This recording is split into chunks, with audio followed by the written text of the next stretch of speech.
Bistado ang Pilipinas na mayaman sa sadiri kaining sari-buhay, magpuon sa daga, sagud sa katubigan.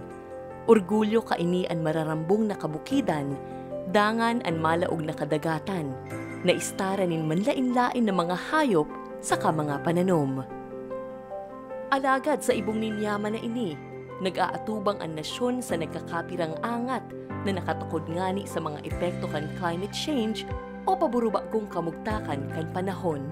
Ang mga yaman na iniyaon sa tuya, bako lang sana para mapakinabangan, kundi tanganing maprotektaran man asin padagos na pagyamanon.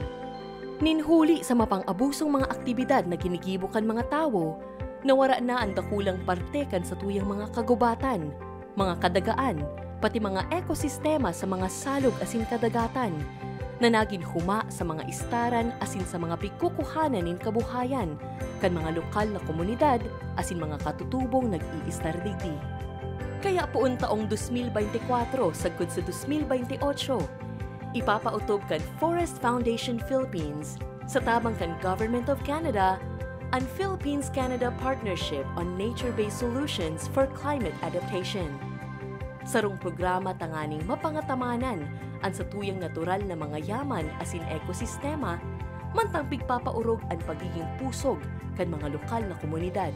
Napigtatauan man nin espesyal na pagriparo ang kusog kan mga kababaihan sa mga rural asin mga katutubong komunidad na urog na naaapektaran kan climate change sa kapagkawara kan saribuhay.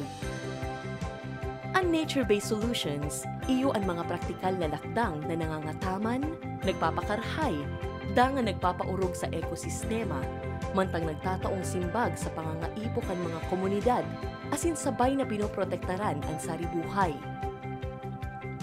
Pigsusuportaran man kaini ang mga komunidad na nagsasarig asin nagkukuanin kabuhayan sa mga natural na yaman. Pigsisiguraran sa indang futuro, mantang pinapakusog ang pagiging pusog sa pag-atubang sa anuman na epekto kan klima. Nakasentro ang sabuyang paghihinguha sa mga runa na mayaman sa saribuhay, asin halangkaw ang kaluyahan sa klima. Sa Batanes, Camarines Sur, Davao Oriental, Davao de Oro, Negros Occidental, Negros Oriental, asin ang Calamianes, na grupo nin mga isla sa Palawan. Kabali ang mga ekosistema na nangangaipo nin pagmangno poon sa mga preskong katubigan sagkod sa mga kadagatan. Tanganing masyerto ang mas marhay na epekto, makikipagtabangan kami sa mga lokal na organisasyon asin individual sa komunidad, tanganing suportaran ang paggamit ng mga solusyon na nakabase sa kalikasan sa mga lugar na maluya sa klima. Mantang pigsisyerto man ang pagpapautob kan NBS na masimbag sa kasarian. Nakasentro man ang samuyang mga paghiro sa mga desisyon na nakabase sa mga ebidensya, mga paagi sa pagriribayan ng mga pagkanood, asin sa pagbilog ng kapasidad, mga pag-aadal sa manlain-lain na laog kan saribuhay, kasarian, sa kaklima, sagkod sa mga rekomendasyon sa pagplano sa kapagbilog ng mga pulisiya, tanganing madara sa kagabusan ang NBS para sa pag-akma sa klima o climate adaptation. Sa satuyang pagtarabangan pasiring sa pusog ng mga komunidad asin nag-uuswag ng mga ekosistema, naglalakop ang kamautan kan satuyang mga programa lampas pa sa magagayon sa nang tanawon. Sa paagi kan satuyang gender-responsive na paghamanin mga desisyon sa kapagpapautob, mapapaurog kan nature-based solutions ang pagkonserbanin saribuhay, pag-akma sa klima, asin itutulod ang pagkakapantay-pantay kan kasarian sa pagmangno sa mga likas na yaman sa laog kan lugar na satuyang tatabangan.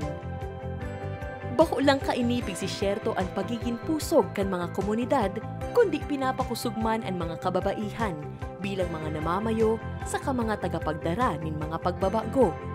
Sa paagi kan sa indang aktibong pakikisumaro sa programang ini, magkakaigwa ning direktang dalan ang mga komunidad pasiring sa makabagong mga solusyon na makakatabang tanganing mabawasan ang mga huma na daranin paburubagong klima.